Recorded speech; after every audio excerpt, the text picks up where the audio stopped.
ವಿದ್ಯಾರ್ಥಿಗಳೇ, ಇಂದು ಜಾಗತಿಕ ಸಾಹಿತ್ಯ ಪತ್ರಿಕೆಯ ಘಟಕ 1 ಜಾಗತಿಕ ಸಾಹಿತ್ಯ ಪರಿಚಯ ಮತ್ತು ಪ್ರಮುಖ ಪ್ರಕಾರಗಳು. ಇದರಲ್ಲಿ ರಷ್ಯನ್ ಸಾಹಿತ್ಯವನ್ನು ಕುರಿತು ಇಂದು ತಿಳಿಯೋಣ. ನೀವು ನೋಡ್ತಾ ಇರೋದು ರಷ್ಯಾದ ರಾಜಕೀಯ ಭೂಪಟ. ಇದು ಪ್ರಸ್ತುತ ರಷ್ಯಾದ ರಾಜಕೀಯ ಭೂಪಟ. ಈಗ ರಷ್ಯನ್ ಸಾಹಿತ್ಯ ಕುರಿತು ತಿಳಿಯೋಣ. ವಿಶ್ವ ಸಾಹಿತ್ಯದಲ್ಲಿ ಮಹತ್ವದ ಸ್ಥಾನ ಪಡೆದಿರ್ತಕ್ಕಂಥ ರಷ್ಯಾ ಸಾಹಿತ್ಯದ ಮೂಲ ಬಹಳ ಪ್ರಾಚೀನವಾದರೂ ಕೂಡ ಅದು ಇತಿಹಾಸದ ಕಕ್ಷೆಗೆ ಬಂದದ್ದು 10ನೇ ಶತಮಾನದ ಕಡೆಯಲ್ಲಿ. 988ರಲ್ಲಿ ಕೀವ್ ವ್ಲಾದಿಮಿರ್ ರಾಜಕುವರ ಕ್ರೈಸ್ತನಾದ ಬಳಿಕ ಬಿಜಾಂಟಿಯನ್ ಸಂಸ್ಕೃತಿ ಪ್ರವೇಶಕ್ಕೆ ಬಾಗಿಲು ತೆರೆದಂಗಾಯಿತು. ಕ್ರೈಸ್ತ ಮತದ ಪ್ರಚಾರದ ಜೊತೆಗೇನೆ ರಷ್ಯನ್ ಸಾಹಿತ್ಯ ಕೂಡ ಉದಯ ಆಯಿತು ಅಂತಲೇ ಹೇಳ್ಬೋದು. ರಾಜಧಾನಿ ಕೀವ್ ನಗರ ಸಾಹಿತ್ಯದ ಕೇಂದ್ರವಾಯಿತು. ಕ್ರೈಸ್ತ ಧರ್ಮದ ಸ್ಫೂರ್ತಿಯಿಂದ ಸ್ಲಾವಿಕ್ ಭಾಷೆ ಅಭಿವೃದ್ಧಿಯಾಗತೊಡಗಿತು. ಧರ್ಮ ಪ್ರಚಾರಕರು ಪ್ರಾಂತೀಯ ಭಾಷೆಗೆ ಪ್ರೋತ್ಸಾಹ ಕೊಟ್ಟುದರಿಂದ ಪೂರ್ವ ಭಾಗದ ಸ್ಲಾವನಿಕ್ ಮೂಲದ ಭಾಷಾ ಪದ ಸಂಪತ್ತು, ಕಾಗುಣಿತಗಳೆಲ್ಲ ಬಳಕೆಗೆ ಬಂದು. ಅಸ್ತ್ರಮೀರ್ ಬೈಬಲ್ ಇದು ದೊರೆತ ಮೊದಲ ಗ್ರಂಥ 1056-77 ಅವಧಿ. ಇದರ ಭಾಷೆಯೇ ಚರ್ಚ್ ಸ್ಲಾವನಿಕ್ ಭಾಷೆಗೆ ನಾಂದಿಯಾಯಿತು. ಸಾಹಿತ್ಯದ ಬರಹಗಳಿಗೆಲ್ಲ ಇದೇ ಬಳಕೆಯಾಗತೊಡಗಿತು. ಧಾರ್ಮಿಕ ಗ್ರಂಥಗಳು, ಪ್ರವಚನಗಳು, ಧಾರ್ಮಿಕ ಬೋಧನೆಗಳು ಪ್ರಕಟವಾದವು. ದೇಸಿ ಭಾಷೆಯ ಬರಹಗಳ ಇರಬಹುದಾದರೂ ಅಂತಹ ಗ್ರಂಥಗಳು ದೊರೆತಿಲ್ಲ. ಆದ್ದರಿಂದ ಆಡುಮಾತಿಗೂ ಚರ್ಚಿನ ಬಳಕೆಯ ಆಗ್ತಾ ಇದ್ದಂತಹ ದೇಸಿ ಭಾಷೆಗೂ ಇದ್ದ ಒಂದು ಅಂತರ ವ್ಯತ್ಯಾಸಗಳು ಕೂಡ ನಮಗೆ ತಿಳಿದು ಬಂದಿಲ್ಲ. 11ನೇ ಶತಮಾನದ ಮಧ್ಯದಲ್ಲಿ ಕೀವ್ಸ್ ನಗರದ ಇಲಾರಿಯನ್ ಎಂಬ ಪಾದ್ರಿ ಬರೆದ ಧರ್ಮ ಬೋಧಗಳ ಒಂದು ಸಂಗ್ರಹ, 12ನೇ ಶತಮಾನದಲ್ಲಿ ಪ್ರಕಟವಾದ ತುರೋಪ್ನ ಸಿರಿಲ್ ಎಂಬ ಪಾದ್ರಿ ಬರೆದ ಬೋಧನಾ ಉಪನ್ಯಾಸಗಳು ಇವು ಧಾರ್ಮಿಕ ಸಾಹಿತ್ಯದ ಮೊದಲ ಕೃತಿಗಳು. ನೆಸ್ಟರ್ ಎಂಬ ಕ್ರೈಸ್ತ ಸಾಧು ಬರೆದ ಸಂತ ಗ್ಲೆಬ್ನ ಜೀವನ ಚರಿತ್ರೆ ಇದು ಮತ್ತೊಂದು ಮಹತ್ವದ ಮೈಲಿಗಲ್ಲು. ಶೆಟಿಷನ್ ಆಫ್ ಡೇನಿಯಲ್ ದಿ ಫ್ರಿಸ್ನರ್ ಎಂಬ ಗ್ರಂಥ 13ನೇ ಶತಮಾನದ್ದು. ಇದರಲ್ಲಿ ಬೈಬಲ್ನ ಉದ್ಧೃತ ವಾಕ್ಯಗಳು, ಜನಪ್ರಿಯ ಗಾದೆಗಳು ತುಂಬಿವೆ. ಹೆಸಿಯಾಡ್ ಶೈಲಿಯಲ್ಲಿ ಬರೆದ ಕೃತಿ ಇದು. Tail of the armament of ಇಗೋರ್ ಎಂಬುದು ಮಹತ್ವದ ಕೃತಿ. 12ನೇ ಶತಮಾನದ ಜೈತ್ರ ಯಾತ್ರೆಯ ಕಥನ. ಈ ಕಾಲದ ಲೌಕಿಕ ಗ್ರಂಥ ಇದೊಂದೇ. ಈ ಕೃತಿ ಮಧ್ಯ ಯುರೋಪಿನ ಶ್ರೇಷ್ಠ ಸಾಹಿತ್ಯ ಕೃತಿಗಳಲ್ಲಿ ಒಂದು ಎಂದು ಪರಿಗಣಿತವಾಗಿದೆ. ಆ ಕಾಲದಲ್ಲಿ ಇದನ್ನು ಮೀರಿಸುವ ಮತ್ತೊಂದು ಕೃತಿ ಕೂಡ ನಮಗೆ ಸಿಕ್ಕೋದಿಲ್ಲ. ಕೀವ್ ಸಾಹಿತ್ಯ ಪಥ ಸುಗಮವಾಗಿರಲಿಲ್ಲ. 1170ರಲ್ಲಿ ಸುಜ್ದಲ್ನ ಆಂದ್ರೆ ಬೊಗೊಲ್ಯುಬೆಸ್ಕಿ ದಾಳಿ ಮಾಡಿದ ನಂತರ ಕೀವ್ ನಗರ ಹಾಳಾಗುತ್ತೆ.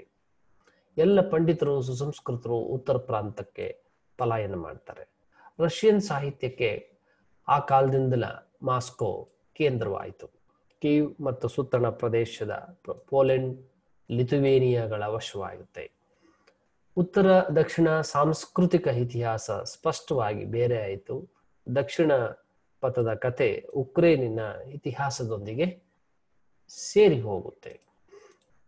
14ನೇ ಶತಮಾನದ ಮಾಸ್ಕೋ ಸಂಸ್ಕೃತಿಯ ಒಂದು ಪ್ರತೀಕವಾಗಿದ್ದವನು 4ನೇ ಝಾರ್ ಇವ್ಯಾನ್. ಪ್ರಿನ್ಸ್ ಆಂಡ್ರೆ ಮಿಹೈಲೋವಿಚ್ ಕಾರ್ಪಸ್ಕಿಗೆ ಈತ ಬರೆದ ಪತ್ರಗಳಲ್ಲಿ ಸಮಕಾಲೀನ ಇತಿಹಾಸ ದಾಖಲಾಗಿದೆ. ಬಿಜಾಂಟಿಯನ್ ಪರಂಪರೆಯ ಆಡಂಬರಯುಕ್ತ ಭಾಷಾ ಶೈಲಿ, ತಾನು ರಾಜವಂಶದವನೆಂಬ ಹೆಮ್ಮೆ, ಠೀವಿ, ಗತ್ತುಗಳು, ಬಹು ಕುಶಲತೆಯಿಂದ ಕಲಾಪೂರ್ಣವಾಗಿ ಬರೆದಿರುವ ಪತ್ರಗಳಲ್ಲಿ ಕಾಣದೆ ಹೋಗೋದಿಲ್ಲ. ಒಟ್ಟಿನಲ್ಲಿ ಇದು ಪರಿಣಾಮಕಾರಿಯಾದ ಬರವಣಿಗೆ. ಝಾರ್ ಇವ್ಯಾನ್ ಇದೇ ಕಾಲದಲ್ಲಿ ಮೊದಲ ಮುದ್ರಣ ಯಂತ್ರವನ್ನು ಸ್ಥಾಪಿಸ್ತಾನೆ. 17ನೇ ಶತಮಾನದಲ್ಲಿ ದೇಶದಾದ್ಯಂತ ಪ್ರಕ್ಷುಬ್ಧ ಸ್ಥಿತಿ ಇತ್ತು. ಹಳೆಯ ರಾಜಮನೆತನ ಹೋಗಿ ರಾಜ್ಯದ ಬಹುಭಾಗ ಪೋಲೆಂಡ್ ರಾಜನ ಅಧೀನವಾಯಿತು. ಕ್ರೆಮ್ಲಿನ್ವರೆಗೂ ಪೋಲಿಷ್ ಸೇನೆ ಆಕ್ರಮಿಸಿ ಆಳತೊಡಗಿತು. ಇದರ ಪರಿಣಾಮವಾಗಿ ರಷ್ಯಕ್ಕೆ ಪಾಶ್ಚಾತ್ಯ ಜಗತ್ತಿನ ಸಂಪರ್ಕ ಹೆಚ್ಚಾಯಿತು. ರೋಮನೋವ್ ರಜನೋ ಅಧಿಕಾರಕ್ಕೆ ಬರುವವರೆಗೂ ಈ ಅಭಾವ ಬಲವಾಗಿತ್ತು. ಈ ಕಾಲದ ಒಂದು ಗಮನಾರ್ಹ ಕೃತಿ ಅವಕುಮ್ನ ಆತ್ಮಕಥೆ. ಜಾರ್ ಅಲೆಕ್ಸಿ ಆಗಿನ ದೊರೆ. ಅವಕುಮ್ನ ಅಂದ್ರೆ ಸಂಪ್ರದಾಯವಾದಿ ಎಂಬುದು ಅದು ಕೃತಿಯಲ್ಲಿ ಸುವ್ಯಕ್ತವಾಗಿದೆ. ಚರ್ಚ್ ವಿವಾದದಲ್ಲಿ ಈತ ಮಂದಗಾಮಿಗಳ ನಾಯಕ. ತನ್ನ ಬಾಳಿನ ಕಷ್ಟ ನಷ್ಟ ಹೋರಾಟಗಳ ವಸ್ತುನಿಷ್ಠವಾಗಿ ಬರೆದಿರೋದು ಈ ಕೃತಿಯ ವಿಶೇಷ. ಆಡು ಮಾತಿನ ಬಳಕೆ ಈ ಕೃತಿಯಲ್ಲಿ ಮತ್ತೊಂದು ವಿಶೇಷ. ಯುರೋಪಿನ ಈ ಮಿರಾಕಲ್ ನಾಟಕ ಮಾದರಿಯ ನಾಟಕಗಳು ಅವುಗಳ ಪ್ರಥಮ ಪ್ರಯೋಗ ಅಲ್ಲಲ್ಲಿ ನಡೆಯುತ್ತೆ. ಜನಪದ ಗೀತೆಗಳು ವಿಪುಲವಾಗಿದ್ವು, ಆದರೆ ಅವುಗಳ ಸಂಗ್ರಹ ಸಂಪಾದನೆ ಆಗಲಿಕ್ಕೆ ಮುಂದೆ ಒಂದು ಶತಮಾನವೇ ಬೇಕಾಗುತ್ತೆ. ಹೊಸ ಸಾಹಿತ್ಯ ಪೀಟರ್ ದಿ ಗ್ರೇಟ್ನ ಅವನ ಪ್ರಯತ್ನದ ಫಲ. ಪಾಶ್ಚಾತ್ಯೀಕರಣ, ಸುಧಾರಣೆ ಆತನ ಧೋರಣೆಗಳು. ಈ ಸುಧಾರಣೆಯ ಮಾಧ್ಯಮವಾಗಿ ಮಾತ್ರ ಸಾಹಿತ್ಯ ಆತನಿಗೆ ಮಾನ್ಯವಾಗಿತ್ತು.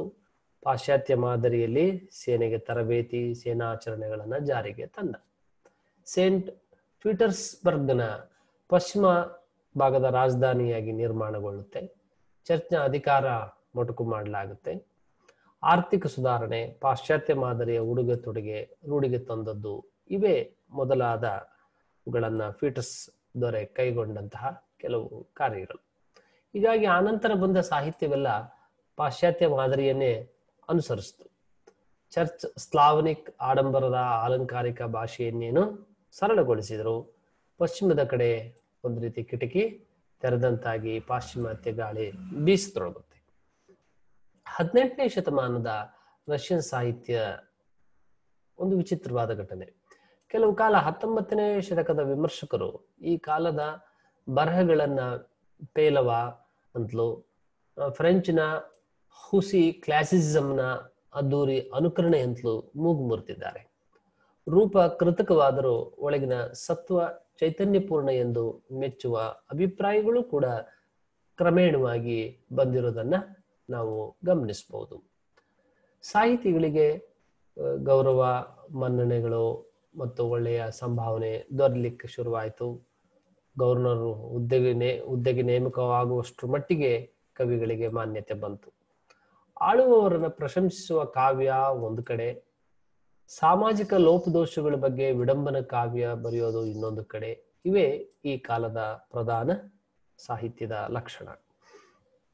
ಫ್ರಿನ್ಸ್ ಆಂತಿಯೋಕ್ ಕಾಂತೆಮೀರ್ 1708 1744 ಹೊಸ ಸಾಹಿತ್ಯದ ಮೊದಲಿಗ ಎಂದು ಗುರುತಿಸ್ತಾರೆ. ಫ್ರೆಂಚ್ ಮತ್ತು ಪೋಲಿಷ್ ಮಾದರಿಯ ಛಂದಸ್ಸನ್ನು ಬಳಸಿ ಕಾವ್ಯವನ್ನ ಬರೀತಾನೆ. ವಾಸಿಲಿ ಕಿರಿಲೋವಿಚ್ ತ್ರಿಜಕೋವ್ಸ್ಕಿ ಈ ಛಂದಸ್ಸನ್ನ ಸೂಕ್ತವಾಗಿ ಸುಧಾರಿಸಿ ಉತ್ತಮಗೊಳಿಸಿ ಕಾವ್ಯ ರಚನೆಯನ್ನ ಮಾಡ್ತಾನೆ. ಈತ ರಷ್ಯಾದ ಪ್ರಥಮ ಮಾನವತಾವಾದಿ ವಿಮರ್ಶಕ. ಆದರೂ ಅನೇಕ ಟೀಕೆಗೆ ಗುರಿಯಾಗ್ತಾನೆ. ಮಿಹೈಲೋ ವಸಿಲ್ಯೇವಿಚ್ ಲಮಸೋಸುಪ್ಪು ಆಧುನಿಕ ರಷ್ಯನ್ ಸಾಹಿತ್ಯದ ಪಿತಾಮಹ ಅಂತ ಹೇಳ್ಬಹುದು. ಈತ ಒಬ್ಬ ಅಸಾಧಾರಣ ಮೇಧಾವಿ, ವಿಜ್ಞಾನದ ಎಲ್ಲ ಭಾಗಗಳಲ್ಲೂ ಪ್ರಕಾಂಡ ಪಂಡಿತ, ಚಲಿಸುವ ವಿಶ್ವಕೋಶ ಎಂದೇ ಖ್ಯಾತಿ ಪಡೆದವನು.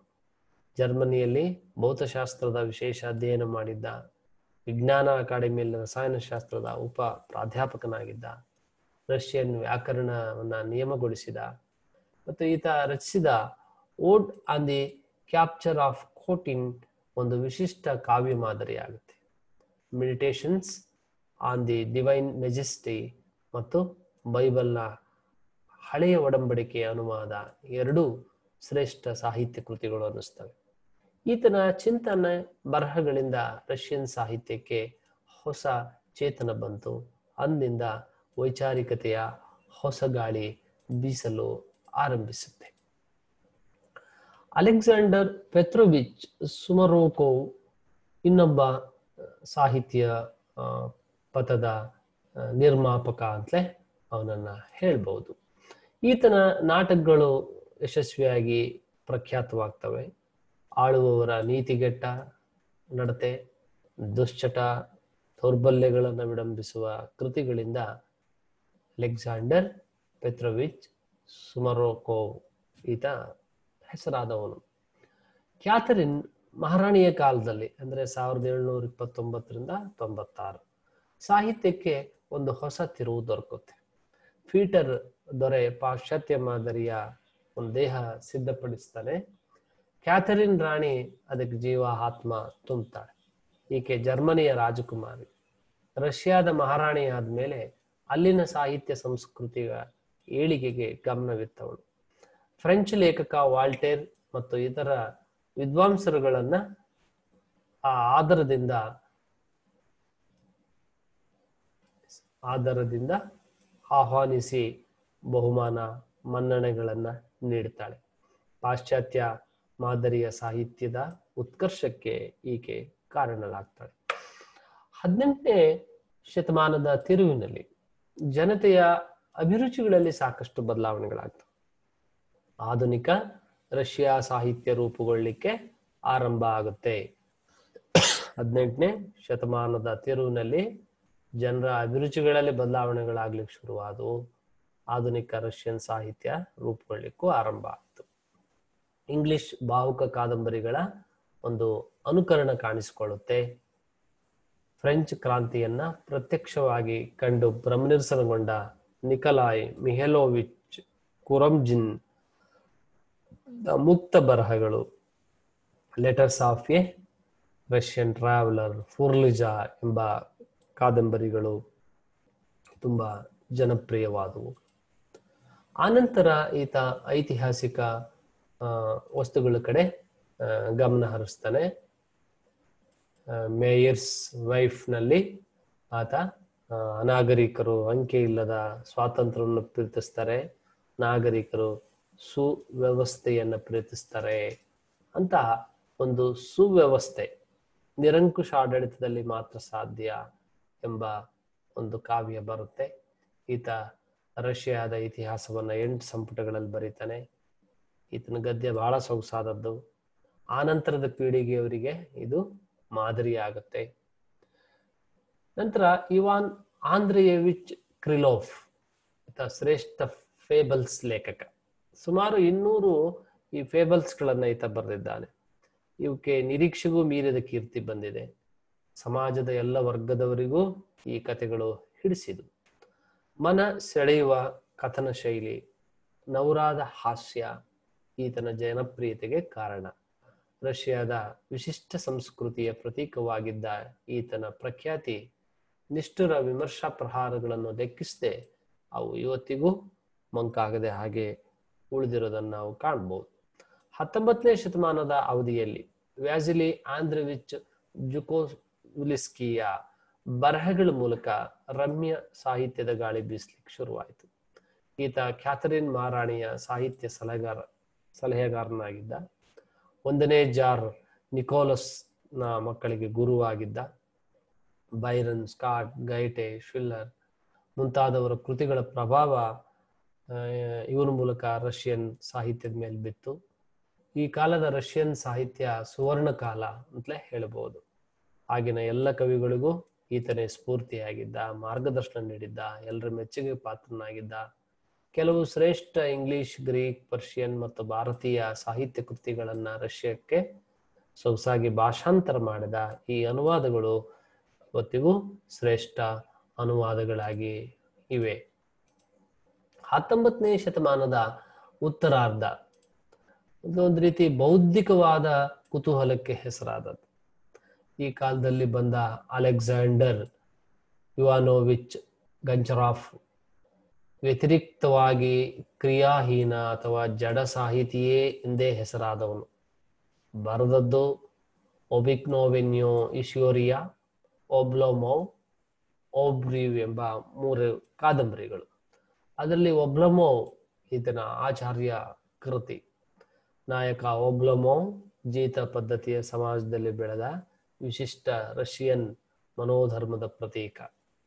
ಉದಾಸೀನನಲ್ಲವಾದರೂ ಕಾರ್ಯಪ್ರವೃತ್ತನಾಗಲು ಹಿಂಜರಿಯುವ ಸೋಮಾರಿ, ಆದರೆ ತಂದೆ ಒಂದು ಪಂಥವನ್ನ ಬೆಳೆಸುವಷ್ಟರ ಮಟ್ಟಿಗೆ ಪ್ರಭಾವಶಾಲಿಯಾದ ನಾಯಕ. ಇದೊಂದು ಅಮರ ಕೃತಿ ಎನಿಸಿದ ಒಂದು ಕಾದಂಬರಿ ತುಂಬಾ ಜನಪ್ರಿಯತೆಯನ್ನು ಕೂಡ ಪಡ್ಕೊಳ್ತು. ರಷ್ಯಾದ ಅತ್ಯಂತ ಶ್ರೇಷ್ಠ 6 ಕಾದಂಬರಿಗಳಲ್ಲಿ ಇದು ಕೂಡ ಒಂದು ಎಂದು ಪರಿಗಣಿಸಲ್ಪಟ್ಟಿದೆ. ಇದೇ ಪೀಳಿಗೆಗೆ ಸೇರಿದ ಇನ್ನಿಬ್ಬರು ಮಹಾನ್ ಸಾಹಿತಿಗಳು ರಷ್ಯನ್ ಸಾಹಿತ್ಯ ಅಷ್ಟೇ ಅಲ್ಲ, ವಿಶ್ವ ಸಾಹಿತ್ಯವನ್ನ ಶ್ರೀಮಂತಗೊಳಿಸಿದವರು.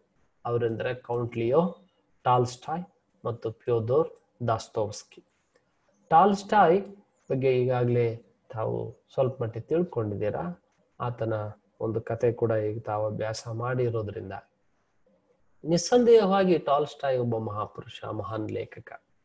ಸೈನ್ಯಾಧಿಕಾರಿಯಾಗಿ, ಜಮೀನು ಒಡೆಯನಾಗಿ, ಗೃಹಸ್ಥನಾಗಿ, ಲೇಖಕನಾಗಿ ಎಲ್ಲದರಲ್ಲೂ ಇವನ ಅನುಭವ ತೀವ್ರವಾದದ್ದು, ಚಿಂತನೆ ಗಾಢವಾದದ್ದು. ಮನುಕುಲದ ನೈತಿಕತೆಯ ಬಗ್ಗೆ ಒದ್ದಾಡಿದವನು. ಇವನದು ನೈತಿಕ ಧಾರ್ಮಿಕ ಸಮಸ್ಯೆಗಳ ಬಗ್ಗೆ ಆಳವಾದ ಆಸಕ್ತಿ. ವಿಚಾರಶೀಲನಾದರೂ ಕೆಲವೊಮ್ಮೆ ಈತನ ವಿಚಾರಗಳಲ್ಲಿ ವಿರುದ್ಧ ದೃಷ್ಟಿಯ ತಾಕಲಾಟಗಳು ಕೂಡ ಕಂಡು ಬರ್ತವೆ. ಒಮ್ಮೊಮ್ಮೆ ಅನುಮೋದಿಸಿದ್ದನ್ನ ಮತ್ತೊಮ್ಮೆ ಖಂಡಿಸಿದ್ದನ್ನ ಮತ್ತೊಂದೆಡೆ ಅನುಮೋದಿಸಿರುವುದೂ ಉಂಟು. ಈತ ಉಜ್ವಲವಾದ ಪಾತ್ರಗಳನ್ನು ಸೃಷ್ಟಿಸಿದ. ಕಣ್ಣಿಗೆ ಕಟ್ಟಿದಂತೆ ಚಿತ್ರಿಸುವ ಛಾಯಾಗ್ರಾಹಕ ಶಕ್ತಿ ಈತನ ಲೇಖನಿಗಿತ್ತು.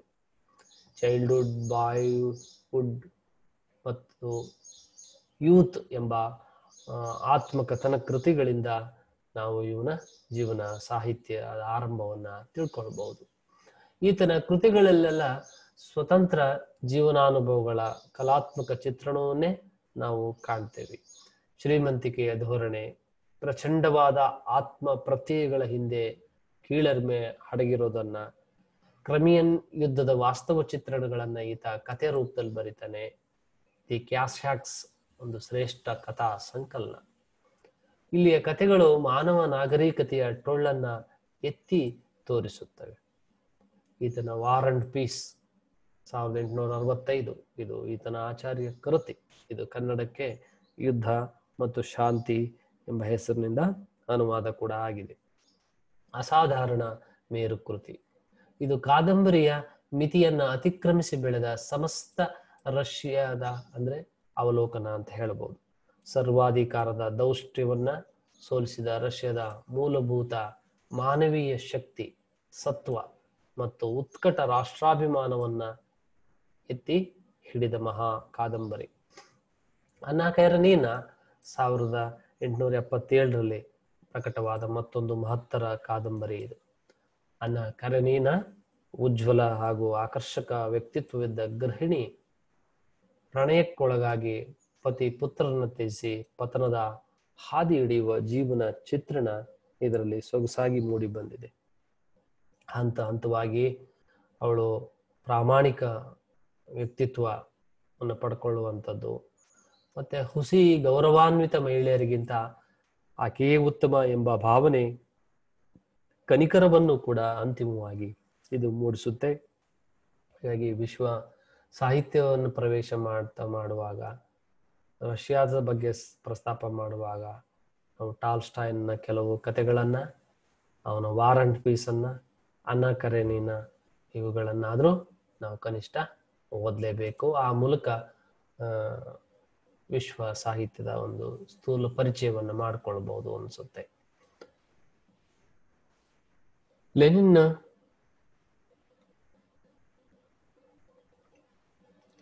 ಲೆನಿನ್ ಮತ್ತು ಇವರ ಒಂದು ಪ್ರೇಮದ ವೈದೃಶ್ಯವನ್ನ ನಾವಿಲ್ಲಿ ಕಾಣ್ತಾ ಇದ್ದೇವೆ. ಒಂದು ರೀತಿ ಬಾಹ್ಯದಲ್ಲಿ ಸುಖವಾಗಿರುವ ಹಾಗೆ ಕಂಡ್ರು ಆಂತರ್ಯದಲ್ಲಿ ಚೆನ್ನಾಗಿ ಬದುಕಬೇಕೆಂಬ ಆಸೆಯಿಂದ ಕೊರಗುತ್ತಾ ಲೆವಿನ್ ನೈತಿಕ ಸಮಸ್ಯೆಗಳನ್ನ ತಲೆಯಲ್ಲಿ ತುಂಬಿಕೊಂಡಿರೋದನ್ನ ನಾವು ಕಾಣ್ತೇವೆ. ಅಥವಾ ಕನ್ಫೆಷನ್ ಎಂಬ ಕೃತಿ, ಅದು ಆತ್ಮ ಕಥೆಗಳಲ್ಲೇ ಬಹಳ ಶ್ರೇಷ್ಠವಾದದ್ದು. ದೇವರ ಅಸ್ತಿತ್ವದಲ್ಲಿ ನಂಬಿಕೆ ಇಲ್ಲದ